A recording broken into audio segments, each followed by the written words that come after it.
àwọn mùsùlùmí tá a gbọ́dọ̀ tẹ̀lé àwa tí ó já sí pé ìyà pọ̀ fún wa jù lọ́dọ̀ Ọlọ́run làwa tá a kà á tá a tẹ̀lé a kà á ṣùgbọ́n a tẹ̀lé làwọn aléwọ́ tàbí sọ pé Al-Qur'anu níwé òfin Olúwa mi wọ́n wá sáyé ẹnikẹ́ni tó bá tẹ̀lé kò tún ṣìnà láyéláyé. ẹnikẹ́ni tó bá tẹ̀lé yóò jèrè tọmọtọmọ. Al-Qur'anu níwé òfin t'Olúwa mi rán wá sáyé ẹnikẹ́ni tó bá tẹ̀lé yóò jèrè tọmọtọmọ. gbogbo ẹni tó bá tẹ̀lé dandan ni yóò jèrè pẹ̀lú àwọn ọmọ rẹ̀ ìyàwó jèrè ń bẹ àwọn ọmọ rẹ̀ ó jèrè ń bẹ àwọn ọmọdé ọmọ rẹ̀ ó máa jèrè lọ títí láéláé ni tó kó ti tẹ̀lé. ẹ wo àwọn ìlú tí wọ́n ń lo Al-Qur'an tí wọ́n ń tẹ̀lé òfin ẹ̀sìn yẹn ẹ wò wọ́n ẹ dákun ṣé kò sí ìbàjẹ́ ní àwọn ìlú yẹn gbogbo àwọn Arab country yẹn ìbàjẹ́ pọ̀ lọ́dọ̀ wọn ṣùgbọ́n nítorí pé wọ́n ń tẹ̀lé ọ̀rọ̀ Ọlọ́run ṣe fún ọlọ́kàn balẹ̀ tó wọ́n ti pé ní bá tẹ̀lé lọ́dọ̀ àwa náà ń bí ẹ̀wọ̀n ìgbésí ayé tí ó lò ẹ̀wọ̀n ìgbésí ayé tó lò tó ń bá àwọn òtẹ̀lé ń bí ní ìbàjẹ́ tí wá ṣe ń hàn sí gbogbo ayé ní gbígbàdúrà ṣe ló ṣe jẹ́ kékeré lọ́dọ̀ wa ń bí ní gbígbàdúrà ṣe pọ̀ lọ́dọ̀ wa ń bí báyìí tó bá àwọn tí wọ́n ń lo yẹn náà ìbàjẹ́ ń bẹ lọ́dọ̀ wọn ṣùgbọ́n tó pé wọ́n tẹ̀lé òfin Ọlọ́run wọ́n kà á wọ́n sì ń tẹ̀lé wọ́n mú oníṣẹ́ ṣe wọ́n mú un lò ìyẹn ló fà á tí ìbàjẹ́ tí wọ́n ìyẹn ò ṣe fi ojú hàn ìbàjẹ́ wọn ṣe fojú hàn. Al-Qur'ani tó jẹ́ ìwé òfin wa yìí náà òun ló wá ṣàlàyé fún wa owó èrè tí Ọlọ́run náà wọ́n ń fún ẹni bá ń tẹ̀lé tó kà á tó tẹ̀lé tó sì mú un lò. Quran 5 Suratul Ma'idah verse 16 láyà yẹn wà. A'udhu billahi minash shaitanir rajim. Ọlọ́run ní yahdi bihi Allahu. Èyí mẹ́ta lọ́lọ́run sọ́nà ayà yẹn tó wọ́n fún gbogbo ẹni báyá sí pé ó kà á ó tẹ̀lé Al-Qur'an yẹn ó sì ń tẹ̀lé ó mú níṣẹ́ ṣe gbogbo tọ́lọ́run sọ ń bẹ̀ ló tẹ̀lé.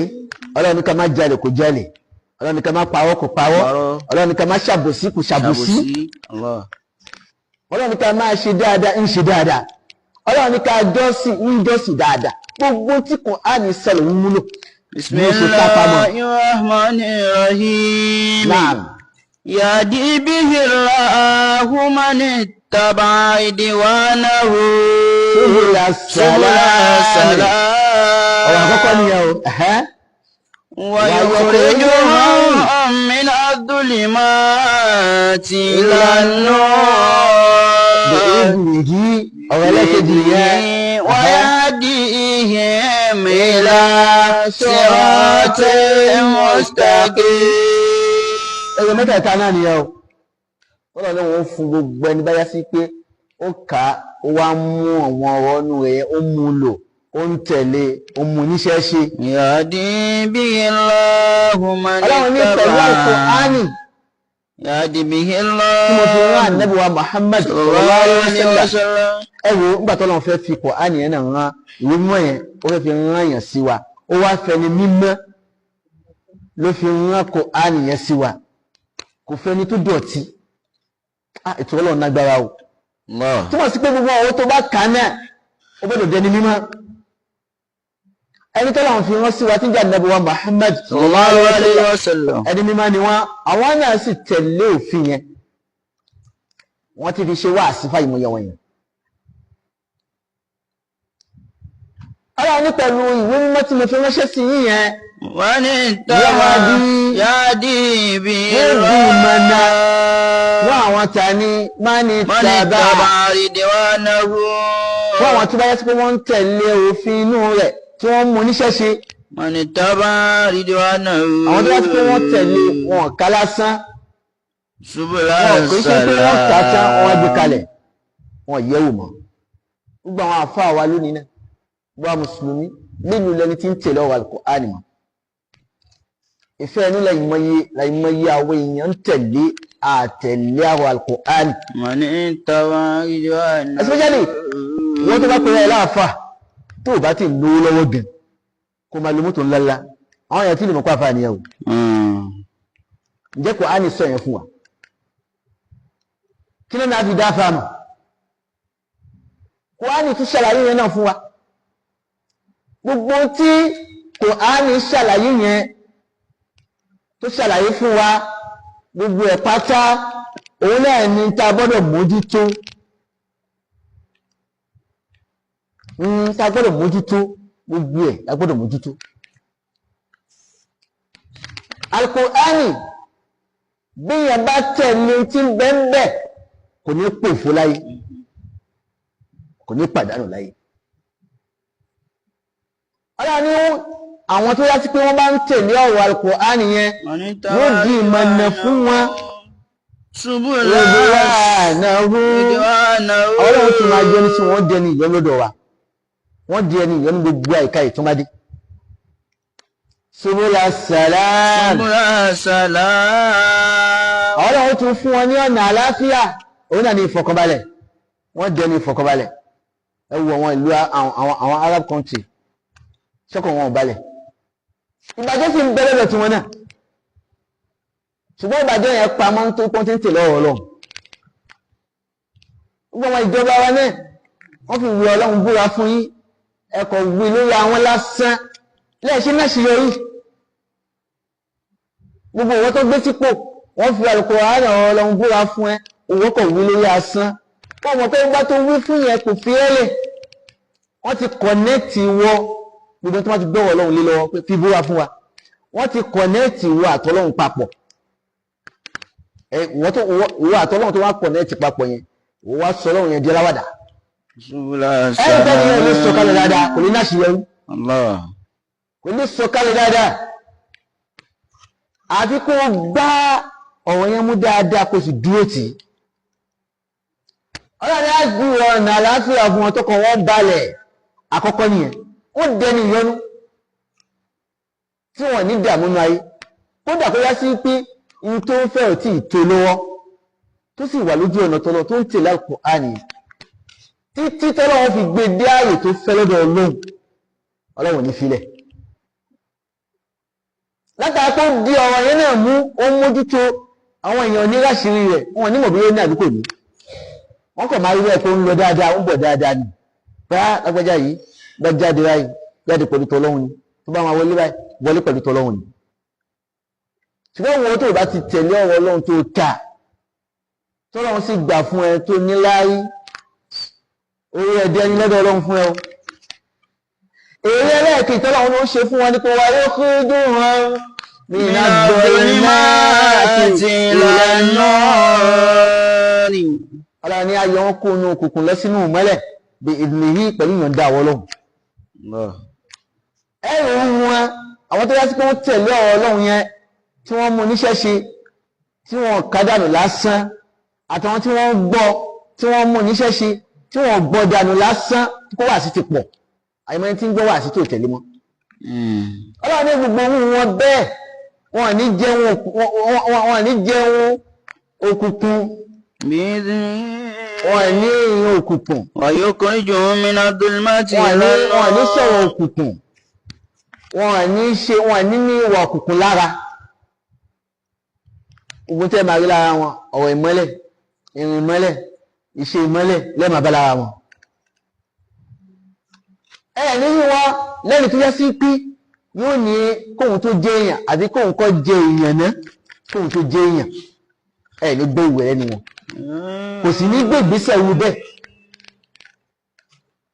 lẹ́nu tó bá ní Al-Qur'an tó kà á tó sì ń tẹ̀lé òfin tọ́lọ̀ ń sọ nípa rẹ̀ tí ń mú níṣẹ́ṣe bí ìyẹn bá fẹ́ pè é lọ síbòmíì kò ní dá wọn lóhùn ojú ọ̀nà tọ́lọ́run yẹn náà ló dé sí ìbẹ̀lẹ̀ Ọlọ́run ti dá mi lóhùn sẹ́ bó ṣe dá Ànábì wa Muhammad sallallahu alaihi wasallam tí ó sì tọ́ra rẹ̀ tí kọ́ ọ̀rẹ́ dá pẹ̀lú Ọlọ́run gbangba náà ó dá tó bá ti tẹ̀lé òfin Al-Qur'an. Ọlọ́run èrè ẹlẹ́ẹ̀kejì tí ń fún wọn nìyẹn wa yukhrijuhum mina zulumati ilan nur bi'idhnihi. Tọ́lú ẹ̀dẹ́ ìbí Ọlọ́run ra ń fi yẹ wọ́n kú ònú òkùnkùn yẹn bọ́ sínú ìmọ́lẹ̀. Wọ́n máa lo ìgbésí ayé ìmọ́lẹ̀, wọ́n ní lo ìgbésí ayé òkùnkùn. Wa yahdihim ila siratin. Pé àwọn ojúwe ojú ọ̀nà kan fún wa kí ló ojú ọ̀nà náà òun náà ní ìsìláàmù. Yahdihim ila siratin mustaqim. Ní kọ̀ọ̀kan wọn àti ní gbangba wọn wọ́n ní sí lójú ọ̀nà ní ìsìláàmù lọ.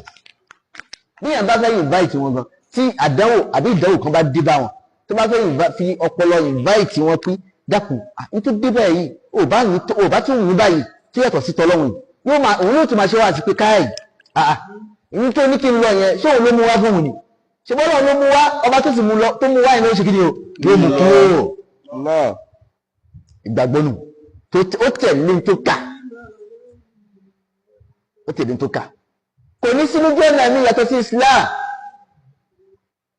Al-Qur'anu ni ìwé òfin Ọlọ́run tó lù wá mi mú sáyé ẹnikẹ́ni tó bá gbà fún ẹnikẹ́ni tó bá gbà fún ẹnikẹ́ni tó bá tẹ̀lé yóò jèrè tọmọtọmọ.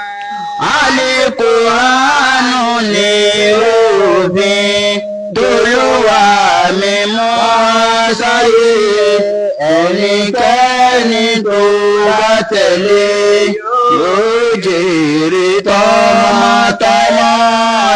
Ẹnikẹ́ni tó bá tẹ̀lé yóò jèrè tara tọmọ. Wallahi bó ṣe rí nìyẹn àwọn bàbá wa lánàá tí wọ́n tẹ̀lé tí wọ́n jèrè lé ní wọ́n jèrè ìyẹn ní ìṣẹ́kù Ọlọ́run ò ṣe kúlú lé wọn gbogbo tí ò bá ti tẹ̀lé ò ní ní ìṣẹ́kù lọ́dọ̀ Ọlọ́run àbí kò tẹ̀lé. Ànábì wa Muhammad sallallahu alaihi wasallam ó ní iqra'ul Qur'an ó ní ẹ̀ka Ọlọ́run ọba bẹ́ẹ̀ bá wá kà Ọlọ́run ọba yẹn tán ẹ tẹ̀lé tánàbí sọ̀rọ̀ ó ní ẹ̀tẹ̀lú tọ́lọ̀ sọ yẹn kì í ṣe kòkò kálásán má kálásán ó wá ní fàyín nàhú ya'ati yawmal qiyamah shafi'an li ashabihi. Allah. Ó ní tó tó dájúdájú Ọlọ́run ta ní kẹ́ tẹ̀lé yìí shafi'an li ashabihi. fàyín nàhú ya'ati yawmal qiyamah. Alẹ́bìnrin yóò wá ní ọjọ́ ìdúró ní ojú gbogbo ọba dúró sọ́jọ́ Ọlọ́run báyìí. Al-Qur'an kan sọ yìí. Alẹ́bìnrin yóò wá. Ó tí wọ́n ti kó wọn náà wá ní fọ́ọ̀mù màláíkà kan. Yóò wá dúró báyìí. Kí ló bá wá ṣe shafi'an li ashabihi. Yóò wá ṣípẹ́ àwọn ìjọ tiẹ̀, àwọn tí wọ́n kà tí wọ́n tẹ̀lé. Allah. Tí wọ́n mú lò. Tí wọ́n kọ̀ ká lásán, tí wọ́n gbọ́ dànù lásán. Alẹ́ ni wọ́n yóò ṣìpẹ̀ wọn lọ́dọ̀ Ọlọ́run. Ọlọ́run dákújá pẹ̀lú ẹni tí Al-Qur'an ni ó ṣìpẹ̀ láti kìyàmà. Àmín. Má jẹ́ a máa gbọ́ dànù lásán. Àmín. Má jẹ́ a kà dànù lásán. Àmín. Ọlọ́run Ànábì wa Muhammad. Subhana rabbika rabbil izzati amma yasifun. Assalamu ala al-mursalin walhamdulillahi rabbil alamin.